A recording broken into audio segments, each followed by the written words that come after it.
اور حاملہ عورت پاک صاف اور طاہرہ ہے، اس پر نماز کی ادائیگی اور روزے رکھنا ضروری ہے، اور اسے دی گئی طلاق سنت طریقے سے دی گئی طلاق شمار ہوتی ہے۔ صحیح مسلم کی حدیث نمبر 1209 میں آیا ہے کہ اسماء بنت امیس رضی اللہ تعالی عنہا نبی کریم صلی اللہ علیہ وسلم کے ساتھ حج کرنے کے لیے گئیں تو حمل کے آخری دنوں میں بلکہ انہوں نے ذوالحلیفہ کے مقام پر ایک بچے کو جنم دیا۔ حضرت عائشہ صدیقہ رضی اللہ تعالی عنہا بیان کرتی ہے کہ حضرت ابو بکر صدیق رضی اللہ تعالی عنہ کی بیوی جناب اسماء بنت امیس رضی اللہ تعالی عنہا نے شجرہ نامی جگہ پر محمد بن ابو بکر رضی اللہ تعالی عنہ کو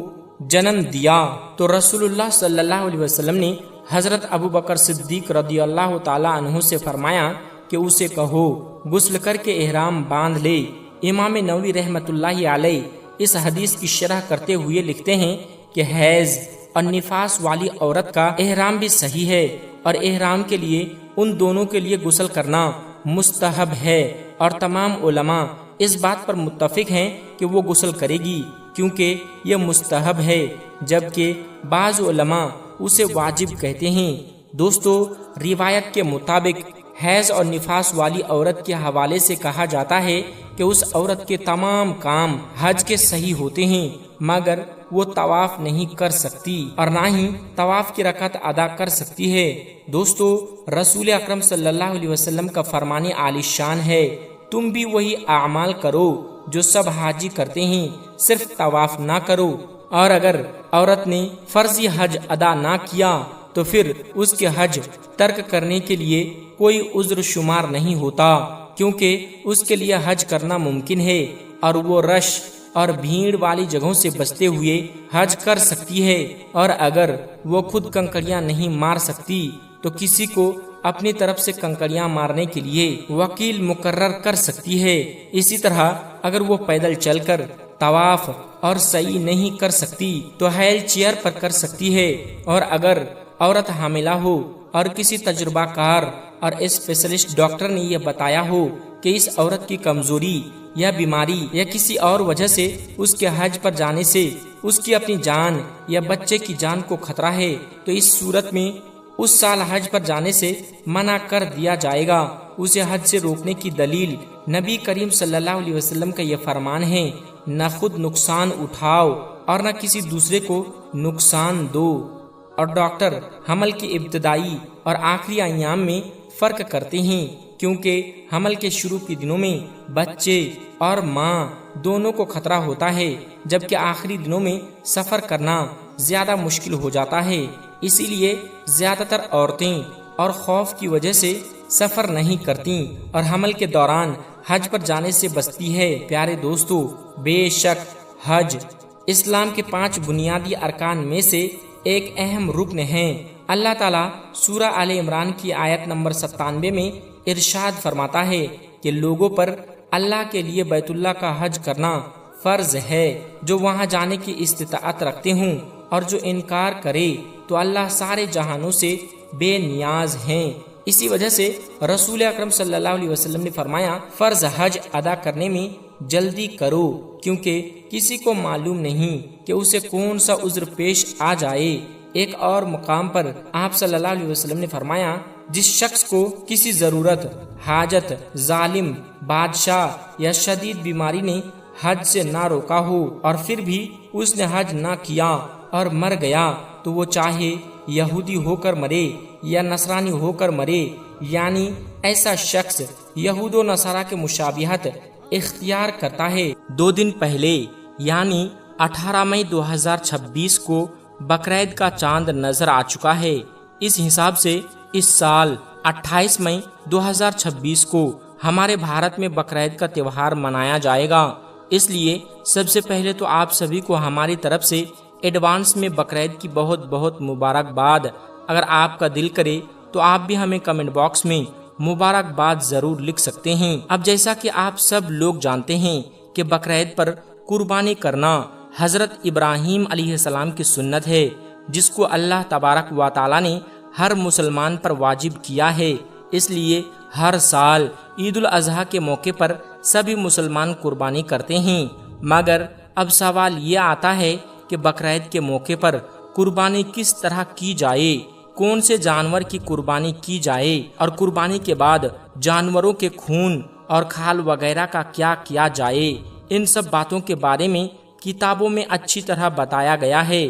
مگر اس کے ساتھ ساتھ ہر سال سرکار بھی اپنے حساب سے بقرعید کے موقع پر کچھ خاص گائیڈ لائن جاری کرتی ہے۔ اس کے چلتے اس بار بھی یعنی بقرعید 2026 کے موقع پر بھی مودی سرکار نے اپنی گائیڈ لائن جاری کر دی ہے، اور اس بار مودی سرکار نے اپنی طرف سے 9 نئے نیم بنائے ہیں جن کے بارے میں جاننا ہر مسلمان کے لیے بہت ہی زیادہ ضروری ہے، اور ان باتوں پر عمل کرنا بھی بہت ہی زیادہ ضروری ہے۔ اس لیے آج کی یہ ویڈیو آپ سبھی کے لیے بہت ہی زیادہ خاص ہے۔ آپ اس ویڈیو کو آخر تک ضرور دیکھیں اور مہربانی کر کے اسے شیئر بھی کر دیں تاکہ اور بھی لوگوں تک یہ ویڈیو پہنچ جائے۔ تو چلیے دوستو شروع کرتے ہیں۔ دوستو جیسے جیسے بقرعید 2026 کا تہوار قریب آ رہا ہے، ویسے ویسے پورے ملک میں اس تہوار کی رونق بھی بڑھتی جا رہی ہے۔ بازاروں میں چہل پہل دکھائی دینے لگی ہے،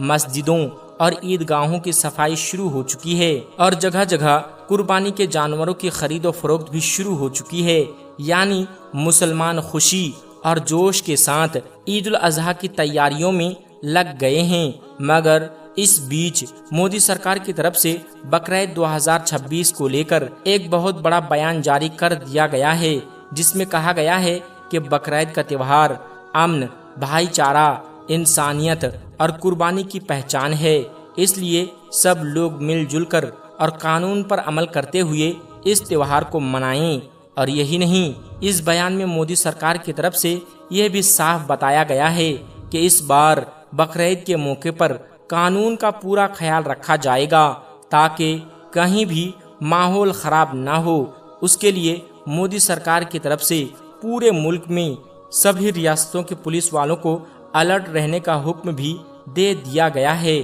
اور کہا گیا ہے کہ امن و امان قائم رکھنے کے لیے بھیڑ بھاڑ والے علاقوں، بڑی مسجدوں، عیدگاہوں اور بازاروں میں زیادہ پولیس لگائی جائے گی۔ دوستو مودی سرکار کے اس بیان کے بعد انتظامیہ نے بھی لوگوں سے خاص اپیل کی ہے کہ بقرعید پر قربانی صرف طے شدہ نیموں اور جگہوں پر ہی کی جائے، یعنی کھلی جگہوں پر گندگی نہ پھیلائی جائے اور صفائی کا خاص خیال رکھا جائے۔ اور یہی نہیں، نگر نگم اور صفائی والے لوگ بھی تہوار کے دوران لگاتار کام کریں گے تاکہ شہروں میں صفائی بنی رہے۔ اس کے علاوہ ہر سال کی طرح اس بار بھی سوشل میڈیا پر خاص نظر رکھی جائے گی، کیونکہ اس بار مودی سرکار نے اس کو لے کر بھی سخت حکم جاری کیے ہیں، اور کہا ہے کہ اس بار بقرعید کے موقع پر کسی بھی طرح کی افواہ، بھڑکاؤ ویڈیو یا غلط خبر پھیلانے والوں پر سخت کارروائی کی جائے گی۔ ساتھ ہی لوگوں سے بھی کہا گیا ہے کہ وہ صرف سچی اور بھروسے والی خبروں پر ہی یقین کریں اور کسی بھی افواہ کو بغیر جانے آگے شیئر نہ کریں۔ دوستو اس کے علاوہ اس بار مودی سرکار نے ٹریفک کو لے کر بھی سخت حکم جاری کیے ہیں، اور اپنے افسروں سے کہا ہے کہ وہ اس بار بقرعید کے موقع پر خاص ٹریفک پلان بنائیں اور کچھ راستوں پر گاڑیوں کی آمد و رفت بھی کم کریں تاکہ لوگوں کو آنے جانے میں کسی طرح کی کوئی پریشانی نہ ہو۔ ساتھ ہی میڈیکل اور ایمرجنسی سروس کو بھی پوری طرح تیار رہنے کو کہا گیا ہے۔ ایمبولینس، فائر بریگیڈ اور اسپتالوں کی ٹائمیں ضرورت پڑنے پر فوراً مدد کرنے کے لیے تیار رہے گی، کیونکہ لوگوں کی حفاظت سب سے پہلی ترجیح ہے۔ اس کے ساتھ ہی اس بار مودی سرکار نے مسلم علماء سے بھی خاص اپیل کی ہے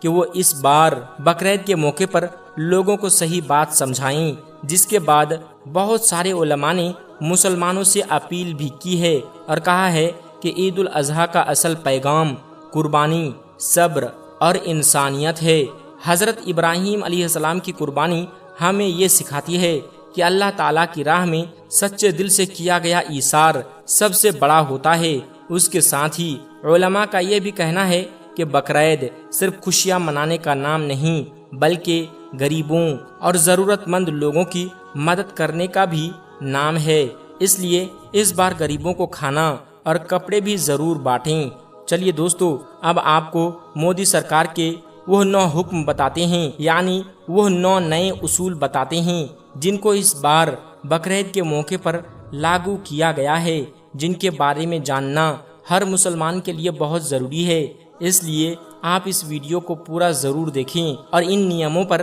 سختی کے ساتھ عمل بھی کریں۔ نمبر 1، بین جانور نہ کاٹے۔ دوستو، مودی سرکار کی اس گائیڈ لائن میں پہلی بات یہ بتائی گئی ہے کہ اس بار بقرعید کے موقع پر کوئی بھی مسلمان ایسے جانور کی قربانی نہ کرے جس پر بھارت سرکار کی طرف سے روک لگائی گئی ہو۔ اس بار مسلمان صرف انہی جانوروں کی قربانی کرے جن پر سرکار کی طرف سے پابندی نہ ہو۔ نمبر 2، کھلے میں قربانی نہ کریں۔ دوستو، مودی سرکار کی اس ایڈوائزری میں دوسری بات یہ بتائی گئی ہے کہ اس بار بقرعید کے موقع پر کوئی بھی مسلمان کھلے میں قربانی نہ کریں اور نہ ہی قربانی کے بعد جانوروں کی باقی چیزیں یعنی کھال وغیرہ کھلی جگہ پر پھینکیں، بلکہ ان کو گڑھا کھود کر زمین میں دفن کر دیں۔ نمبر 3، گوشت کھلے میں لے کر نہ جائیں۔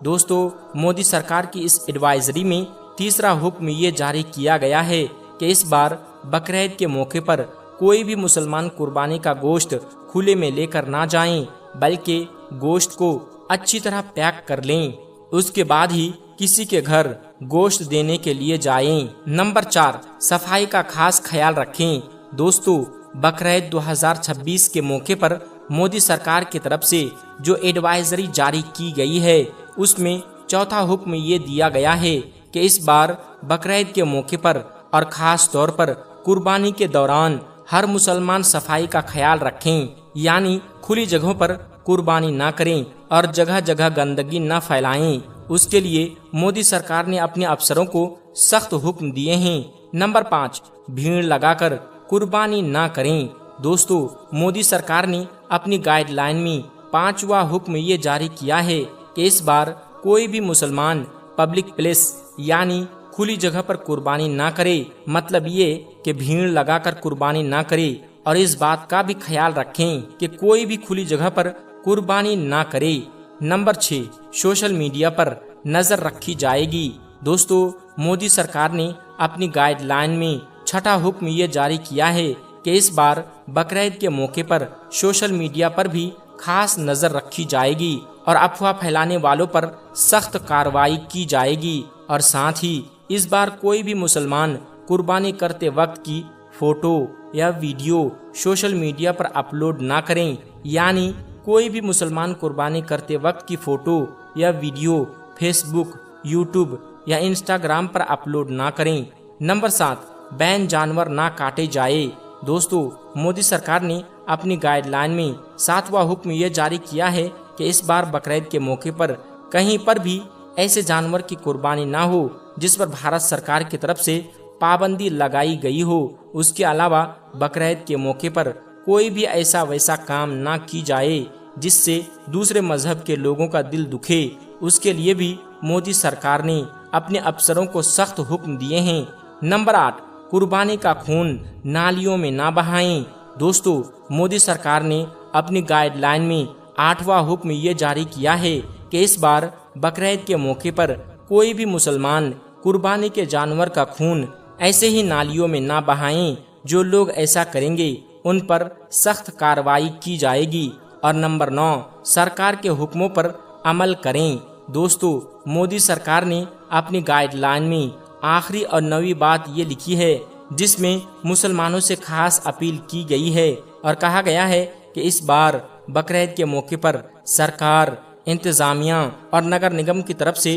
جو بھی حکم آئیں آپ ان پر ضرور عمل کریں، یعنی بقرعید کے موقع پر کوئی بھی ایسا ویسا کام نہ کریں جو قانون کے خلاف ہوں۔ تو دوستو، کچھ دنوں کے بعد بقرعید کا تہوار آنے والا ہے، اس لیے آپ سب سے یہ گزارش ہے کہ آپ اس بار ان 9 باتوں کا ضرور خیال رکھیں اور بقرعید کے موقع پر کوئی بھی ایسا کام نہ کریں جس کی وجہ سے آپ کو یا آپ کی قوم کو کسی طرح کی پریشانی ہو۔ آخر میں اللہ تعالیٰ سے دعا ہے کہ اللہ پاک ہمارے ملک بھارت میں امن و سکون، بھائی چارہ قائم رکھے اور ہم سب کو خوشی خوشی بقرعید کا تہوار منانے کی توفیق عطا فرمائیں۔ آمین ثم آمین۔